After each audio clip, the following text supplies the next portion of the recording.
السلام عليكم ورحمة الله وبركاته. أعوذ بالله من الشيطان الرجيم.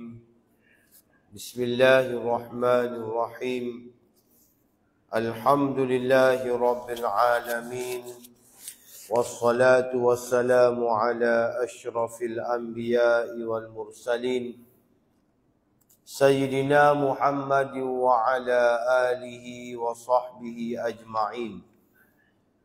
سبحانك لا علم لنا إلا ما علمتنا إنك أنت العليم الحكيم.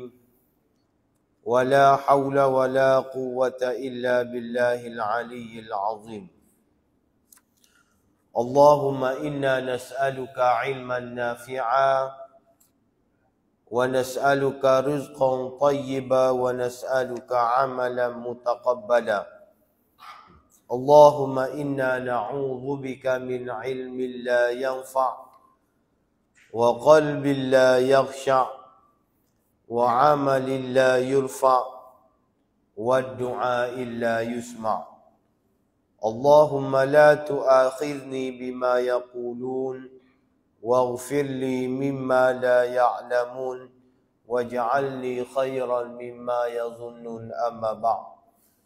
Alhamdulillah, syukur kepada Allah Subhanahu wa taala, kita masih lagi diberi kelebihan. Kita masih lagi diberi peluang oleh Allah Subhanahu wa taala berada dalam bulan Ramadan, hari yang ke-8 di dalam bulan Ramadan, dalam keadaan sehat, dalam keadaan baik, dalam keadaan bersemangat. Mudah-mudahan pertemuan kita pada pagi ini diberkati dan dirahmati oleh Allah Subhanahu wa taala. Alhamdulillah, sekali lagi kita kena panjatkan kesyukuran kepada Allah kerana Allah Ta'ala telah memberi kekuatan kepada kita untuk kita melakukan sebanyak-banyaknya amal kebajikan, amal kebaikan yang Allah Subhanahu wa Ta'ala sediakan di dalam bulan Ramadan. Maka kita rebut peluang itu dengan banyak sekali. Kita ambil semua tawaran-tawaran yang Allah Subhanahu wa taala berikan kepada kita. Mudah-mudahan segala amal kebajikan yang Allah Taala sediakan kepada kita di dalam bulan ini, kita dapat lakukan dengan sempurna. Kita dapat lakukan dengan baik. Mudah-mudahan ianya menjadi bekalan kepada kita di akhirat kelak. Banyak-banyak amalan yang Allah Subhanahu wa taala sediakan dan Allah Subhanahu wa taala tawarkan kepada kita adalah tilawatul Quran, iaitu membaca Al-Quran. Membaca Al-Quran adalah salah satu daripada amalan-amalan yang Allah Ta'ala lipat kali gandakan apabila kita buat ketika mana kita berada di dalam bulan Ramadan. Sebab itu, ulama-ulama kita apabila tibanya bulan Ramadan, maka mereka menyuruh kita semua membanyakkan membaca Al-Quran di dalam bulan Ramadan. Ramadan syahrul Quran. Ramadan ini bulan Al-Quran. Ibtida'a nuzulil Qur'ani fi. Yang mana bulan Ramadan ini bulan sebagai permulaan turunnya Al-Quran kepada manusia. Sebab itu wasyara'al iktsaru minal qira'ati fi. Dan kita disuruh oleh agama kita, kita disuruh oleh Islam kita supaya al-iksar, kita membanyakkan membaca Al-Quran Sehingga mana Nabi SAW sendiri pun sentiasa membaca Al-Quran di dalam bulan Ramadan ta'kidan ala ahmiyati at-tarabit baina syuhuri wa dzikr. Rasulullah sendiri pun di dalam bulan Ramadan Jibril mari. Jibril alaihi salam turun. Yudarisu nabiyyal Quran, bertadarus dan membaca Al-Quran bersama-sama dengan baginda sallallahu alaihi wasallam, khususnya di dalam bulan Ramadan. Maka ini adalah sunnah. Orang panggil sunnah, sunnah yang paling besar, sunnah yang paling jelas disebut oleh Allah Subhanahu wa taala dan juga telah dibuktikan dengan kelakuan ataupun dengan perbuatan yang dilakukan oleh Jibril alaihi salam kepada Nabi sallallahu alaihi wasallam. Maka kita sebagai orang yang beriman kepada Allah, menjadi kewajipan kepada kita untuk kita membaca Al-Quran. Untuk kita membaca Al-Quran supaya Al-Quran menjadi syafa'ah. Supaya Al-Quran menjadi syafi'an li ashabih. Sebagaimana sabda Nabi sallallahu alaihi wasallam, "Iqra'u al-Qur'ana fa innahu ya'ti yaumal qiyamati syafi'an li ashabih." Atau kama qala. Iqra'u al-Qur'ana. Kalau kita ngaji dalam bahasa Arab, dia panggil fi'lul amr. Perbuatan hak Nabi suruh. Buat. Maknanya iqra'u, bacalah olehmu wahai manusia al-Qur'ana, Quran. Nabi suruh kita baca Quran. Kerana apa? Kerana Al-Quran ini dia datang pada hari kiamat, dia berada pada hari kiamat syafi'an li ashabi. Dia akan memberi syafaat kepada orang yang membaca Al-Quran. Baca Al-Quran atas dunia, maka di akhirat kelak Allah Ta'ala akan memberi syafaat kepada orang tersebut. Maknanya syafaat Allah Ta'ala nak bagi kepada kita ni iaitu mudah sahaja. Dengan kita membaca Al-Quran. Dengan kita membaca Al-Quran. Orang lain payah nak mendapat syafaat. Tapi dalam bulan Ramadan, syafaat dia bagaimana? Apabila kita membaca Al-Quran. Kerana Al-Quran ini dapat memberi syafaat. Dapat memberi kebaikan kepada orang yang membaca. Nabi pun sebut, "Man qara'a harfan min kitabillah falahu bihi hasanah." Siapa-siapa hok baca satu huruf daripada Al-Quran, maka dia mendapat satu kelebihan. Wal hasanatu bi asyri amsalihah. Lepas tu pula 10. Satu kelebihan tu, apabila kita baca 10, maka boleh 10 kelebihan kepada kita. La aqulu alif lam mim harfun. Bukannya apabila kita baca alif lam mim so pahala. Tidak. Tetapi alif satu pahala, lam satu pahala, manakala mim juga satu pahala.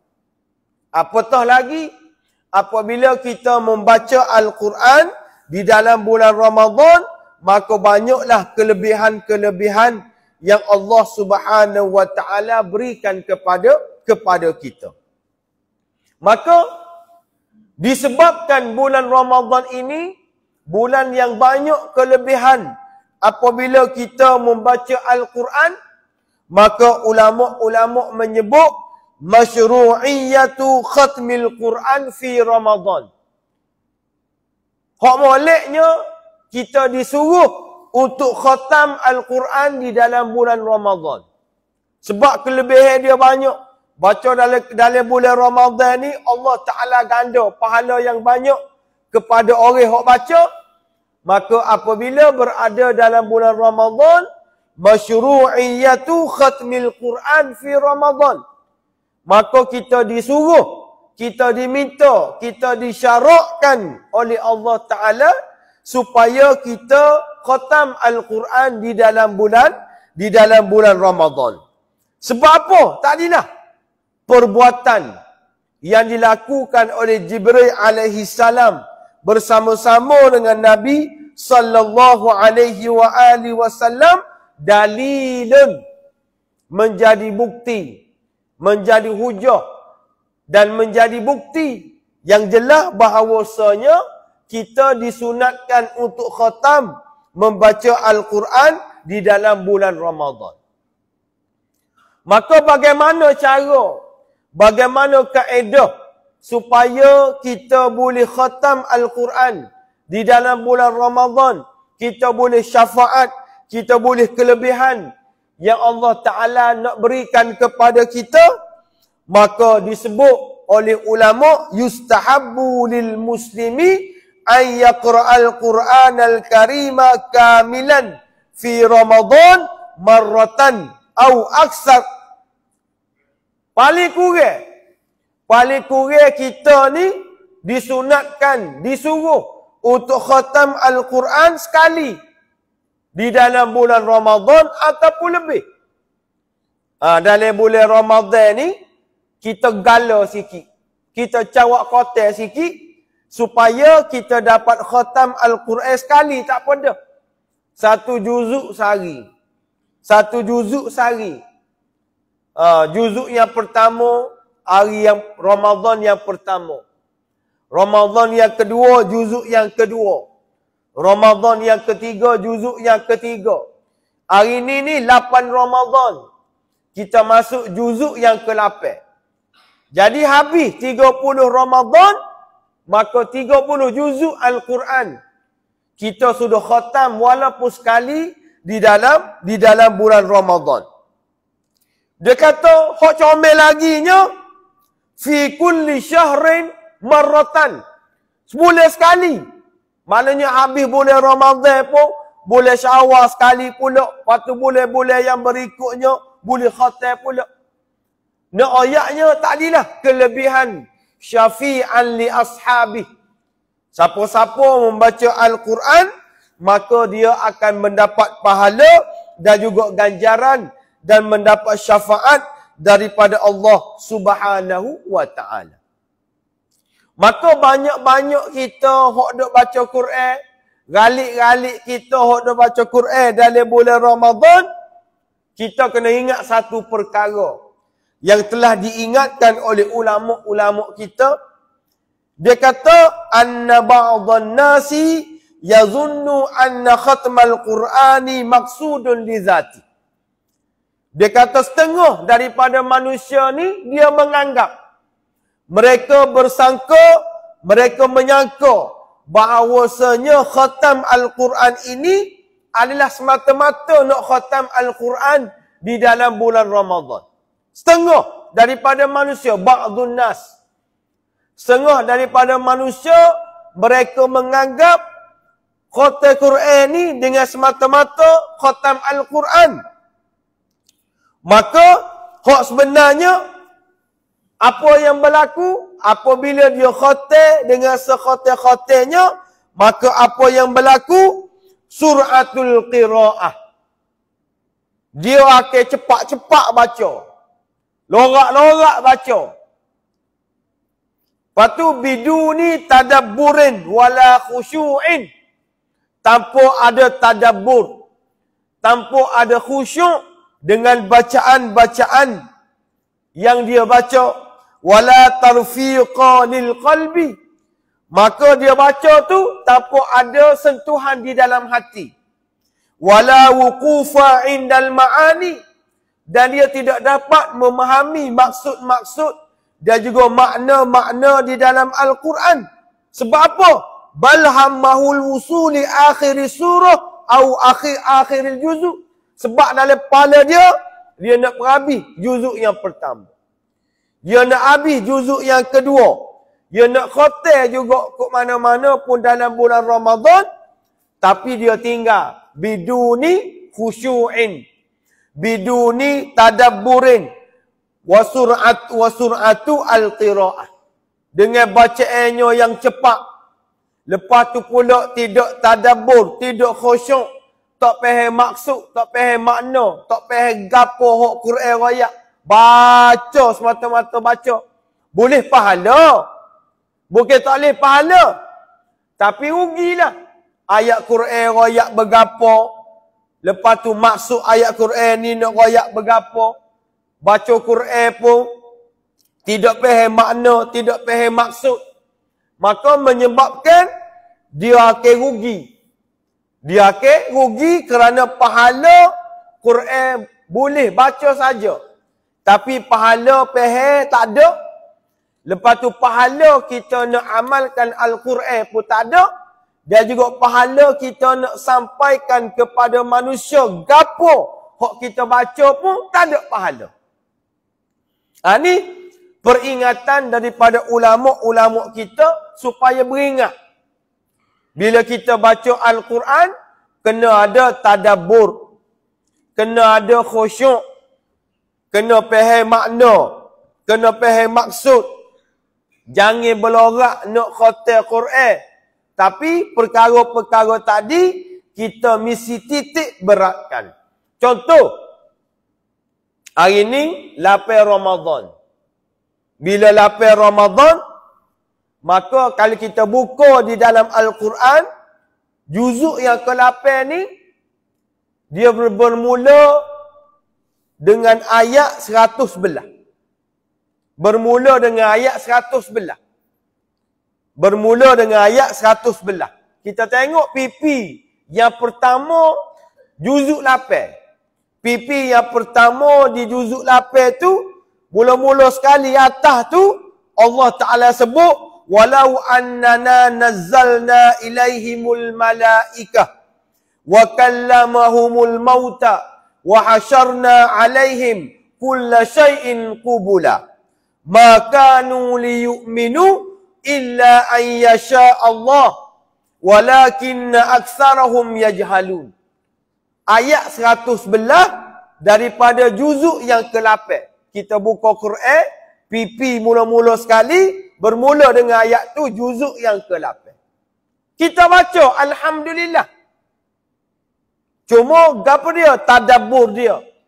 Gapo dia maksud dia, gapo dia kehendak daripada ayat tersebut, maka Allah Ta'ala kata, dan jika kami turunkan malaikat pun, Allah Ta'ala kata, kalau aku buat turun malaikat sekalipun kepada mereka, iaitu orang-orang kafir, dan juga kami menghidupkan orang-orang yang mati.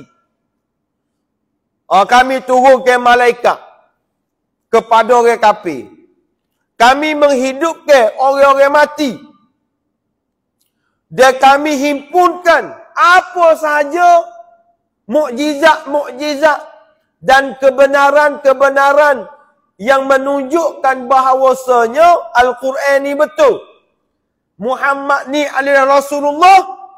Maka Allah Ta'ala kata, makanu liyu'minu.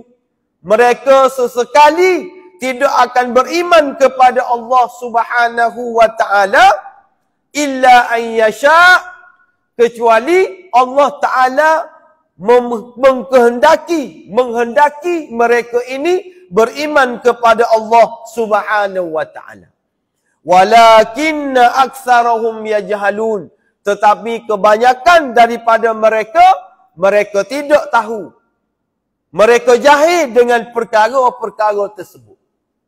Bila kita baca ayat tu, maka kita pun nampak kenapa ayat-ayat tu Allah Ta'ala turunkan. Dia ada asbabun nuzul. Dia kena ada, kita kena tahu sebab-sebab kenapa Allah Ta'ala turunkan ayat tersebut. Kenapa Allah Ta'ala turunkan ayat tersebut? Kerana ada satu kumpulan daripada musyrikin Mekah. Satu kumpulan daripada musyrikin Mekah, dia mari jumpa dengan Nabi. Dia mari jumpa dengan Nabi, dia kata, arinal malaikah. Aku nak tengok malaikat depan mata aku. Baru aku percaya mu ni Muhammad. Baru aku percaya mu ni Rasulullah. Aku nak tengok malaikat depan mata aku. Aku nak tengok mu menghidupkan orang yang mati balik. Biar orang mati ni hidup balik. Baru aku percaya kepadamu wahai Muhammad. Barulah aku beriman kepadamu wahai Muhammad. Ni PA perangai orang kafir. Orang musyrikin Mekah pada masa tu, dia minta perkara yang pelik-pelik. Minta perkara yang tak logik. Dia sengaja minta benda-benda lagu tu sebab dia tahu dah Nabi tak boleh nak bawa. Allah Ta'ala tak boleh nak bawa. Dia tahu dah. Tapi hakikatnya Allah Ta'ala kun fayakun. Allah Ta'ala mampu buat apa saja. Tapi Allah Ta'ala tak ikut orang. Allah Ta'ala tak ikut permintaan orang kafir ni. Sebab apa? Makanu liyu'minu. Kalau aku tunjuk sekalipun, mereka tidak akan beriman kepada Allah Subhanahu wa Ta'ala. Ni tadabbur. Khusyuk. Apabila kita membaca Al-Quran, kita faham maksud Al-Quran, maka kita nampak bahawasanya Al-Quran ini sangat-sangat indah. Bukan semata-mata dengan bacaan dia, bukan semata-mata dengan orang panggil qiraat dia, bukan semata-mata dengan lagu dia, tetapi kita faham gapo yang Allah Ta'ala nak sebut kepada kita. Sambung sikit lagi. Lepas pada ayat tu, wa kadzalika ja'alna likulli nabiyyin aduwan syayatinal insi wal jin yuhi ba'dhum ila ba'd zuhruful qawli ghurura walau syaa rabbuka ma fa'alu fadharhum wa ma yaftarun. Dan demikianlah kami jadikan bagi setiap nabi-nabi itu musuh daripada setan-setan manusia dan juga jin. Mereka membisikkan kepada setengahnya dengan kata-kata yang dusta, dengan kata-kata yang indah untuk memperdayakan manusia. Jika Allah Ta'ala kehendakinya, tentulah mereka tidak dapat melakukannya. Oleh itu, biarlah orang-orang kafir dengan gapo hak dia buat. Maka dalam ayat selepas pada tu, Allah Ta'ala sebut selalu bahawasanya Nabi ni kok mana-mana pun dia akan ada musuh. Sama ada setan daripada manusia ataupun setan daripada jin. Nabi ni sama ada orang tu jadi musuh, orang tu setan lah. Setan daripada manusia dan juga setan daripada jin. Maka kerja dia apa? Kerja dia akan menyesatkan manusia, dia akan membisik-bisikkan zuhrufal qawli ghurura, bisik benda-benda tak comel di telinga kita, bisik benda-benda jahat di telinga kita, supaya kita buat benda-benda jahat, supaya kita buat perkara-perkara yang Allah Ta'ala murka, supaya kita buat benda-benda yang boleh mengurangkan pahala puasa kita. Ni kerja siapa? Syayatinul jinni wal ins. Mana ni?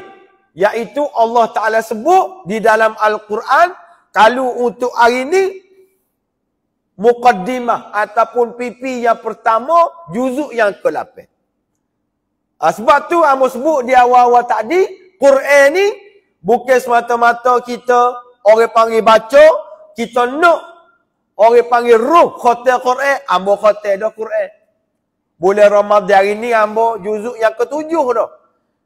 Kita pun tanya, gapo hak demo boleh daripada juzuk yang pertama, juzuk yang ke-7. Wal'iyazabillah. Kita tak boleh nak royak. Tak boleh nak royak walaupun satu cerita, walaupun satu kisah, walaupun satu faedah daripada juzuk yang pertama sampai juzuk yang ke-7. Wal'iyazabillah. Rugilah kita. Rugilah kita. Sebab tu Quran ni, dia kena tadabbur, dia kena khusyuk, dia kena orang panggil faham makna, faham maksud, supaya jelira kita tu bertambah. Sebab itulah kalau kita belajar di tanah Arab, sama ada di Mesir ke, sama ada di Mekah ke, di mana-mana, bila Tok Imam ni orang Arab, dia baca Quran, dia menangis. Jarang orang Melayu kita ni jadi Tok Imam, dia jerit. Tapi orang Arab ni, bila dia jadi Tok Imam, khususnya Tok Imam Terawih, siapa satu-satu ayat, kalau ayat sedih, dia akan jadi teresok-esok menangis. Kalau ayat tu ayat perang, dia akan tinggi suara dia. Dia akan tekan suara dia. Ni pengalaman Amo ngaji Mesir. Amo 5 tahun puasa Mesir. 5 tahun puasa Mesir. Setiap kali kita berimeh dengan orang Arab ni, kalau ayat sedih, dia akan jerit. Dia tak buat. Sebab Al-Quran tu bahasa dia. Bila ayat perang, dia akan tekan suara dia tinggi. Sebab dia ayat ni ayat perang. Ayat ni ayat perang. Contoh surah At-Taubah. Infiru khifafan wa thiqala wajahidu bi amwalikum wa anfusikum fi sabilillah ila akhir ayat. Ni ayat perang ni. Keluarlah kamu berjihad. Infiru, keluarlah kamu berjihad. Khifafan wa thiqala. Sama ada ringan ataupun berat. Ulama-ulama kata berat ataupun ringan ni, cara kaya mu pitih banyak, cara pitih banyak. Pitih tak ada, cara pitih tak ada. Sakit, cara sakit. Gapo lagi? Tak ada. Orang panggil tak ada excuse. Tak ada orang panggil alasan untuk kamu tidak infiru, untuk berjihad di jalan Allah. Allah Ta'ala tambah lagi. Wajahidu bi amwalikum wa anfusikum. Berjihadlah kamu bi amwalikum dengan harta kamu. Wa amwalikum wa anfusikum dan jiwa kamu. Kenapa Allah Ta'ala mulakan dengan amwal? Kerana amwal ni manusia banyak boleh orang panggil korbankan harta dia berbanding korbankan hati dia, berkorbankan jiwa dia. Maka kena berjihadlah kamu dengan jiwa kamu, dengan harta kamu, wa amwalikum wa anfusikum dan jiwa kamu. Jadi ayat-ayat lagu ni dia tekan. Ayat-ayat sedih dia menangis, dia jadi sebut. Sebab apa? Sebab tadilah orang panggil bi khusyuk wa tadabbur. Dengan khusyuk dan juga dengan tadabbur menyebabkan bacaan Al-Quran dia tu kalau juzuk semalam tak berdegi. Baca satu juzuk semalam ni dia kalau Tok Imam ni tak berdegi. Sejal lah, dua jel lah. Kerana apa? Tak adilah tadabbur. Jadi kita sebagai orang-orang yang beriman kepada Allah, maka kita kena buat supaya bacaan Al-Quran kita ni dengan tadabbur, dengan khusyuk. Hak mana buat dah alhamdulillah, dan mau yakin hak ada sini ni bi tadabbur. Kita tadabbur, kita khusyuk, kita faham, kita jelira dengan bacaan kita. Jangan sesekali kita baca Al-Quran dengan Quran berlalu begitu saja. Baca semata-mata baca, rugilah kita. Rugilah kita. Kalau kita baca, lepas tu kita buka pula tafsir. Kalau kita mampu lagi baca, kita tengok pula gapo dia ayat nak royak hari ni. Juzuk yang ke-7, gapo dia ayat-ayat dia. Juzuk yang ke-8, surah Al-An'am, dia nak royak bergapo. Juzuk yang ke-9, gapo dia. Kita boleh ambil faedah, boleh ambil pengajaran daripada juzuk-juzuk yang kita baca. Walaupun sikit, maka insya-Allah dia akan memberi manfaat. Dia akan memberi kelebihan kepada kita dan takdilah syafi'an li ashabih. Maka kita akan mendapat syafaat daripada Al-Quran. Sebab tu mukjizat yang paling besar sekali yang tidak akan hapus, dia tidak akan luput sampai bila-bila adalah Al-Quran. Quran. Mukjizat Nabi Musa, tukar dia, acul lebu. Mukjizat Nabi Ibrahim, mukjizat Nabi Isa, Mukjizat hak lain mati belaka. Tetapi mukjizat Al-Quran kekal ila yaumil qiyamah. Kekal sampai kiamat. Sebab apa? Sebab barang-barang hak ada di dalam Al-Quran. Ilmu-ilmu hak ada di dalam Al-Quran. Gapo lagi? Cerita-cerita yang ada di dalam Al-Quran. Hujah-hujah yang ada di dalam Al-Quran. Sangat banyak untuk kita terokai, untuk kita ambil faedah, untuk kita ambil pengajaran. Tak peliklah. Tak peliklah kalau orientalis. Orientalis ni, orang panggil orang kafir. Orang kafir, dia nak merosakkan Islam, dia nak menjahanamkan Islam, maka dia kaji Quran. Dia kaji Quran. Ni orang panggil orientalis. Dia kaji Quran sebab dia nak cari kelemahan Quran. Tetapi apa yang berlaku? Dia telah memeluk agama Islam. Dia telah memeluk agama Islam. Banyaklah di antara di kalangan orientalis ni hok masuk Islam. Sebagai contoh, iaitu satu profesor dia kaji mayat kepada Fir'aun. Dia kaji mayat Fir'aun. Bila Fir'aun ni jumpa di Laut Merah, dia jasad dia ni tidak hancur. Jumpa dah jenazah, dia dapat dah benda tu. Tiba-tiba bila dia baca Al-Quran, Quran ayat lama tu. Allah Ta'ala cerita lama dah tentang Fir'aun ni. Dia akan ditenggelamkan di dalam laut. Dia jasad dia tidak akan hancur, tidak akan orang panggil tidak akan hancur sebab nak memberi pengajaran kepada orang-orang yang beriman kepada Allah. Dalam perut dia ada gotu, ada goni, ada belaka di dalam Al-Quran. Dia kaji. Akhir sekali dia peluk agama Islam. Ini kelebihan Al-Quran yang Allah Ta'ala berikan kepada kita. Maka sebab itulah Syahrul Ramadan, Syahrul Quran. Bulan Ramadan ini bulan Al-Quran. Maka kita bacalah Al-Quran dengan tadabbur, dengan khusyuk, dengan kita faham, dengan kita jeliga. Mudah-mudahan sebagaimana ambo sebut tadi, syafi'an li ashabih, menjadi syafaat kepada kita orang-orang yang beriman kepada Allah apabila kita berada di akhirat kelak. Cukup setakat tu dulu. Mudah-mudahan Ramadan yang ke-8, dah 8 hari dah kita puasa ni, kita buat perkara-perkara yang comel, kita jaga perkara-perkara yang boleh membatalkan orang panggil puasa kita. Kita jaga perkara-perkara yang boleh membatalkan pahala puasa kita. Mudah-mudahan 8 hari hak kita puasa ni, insya-Allah mudah-mudahan Allah Ta'ala terima dan Allah Ta'ala anggap sebagai amalan soleh yang kita buat. Aqul qali hadza astaghfirullahalazim li wa lakum. Wassalamu alaikum warahmatullahi wabarakatuh. A'udzu billahi minasyaitonir rajim. Bismillahirrahmanirrahim.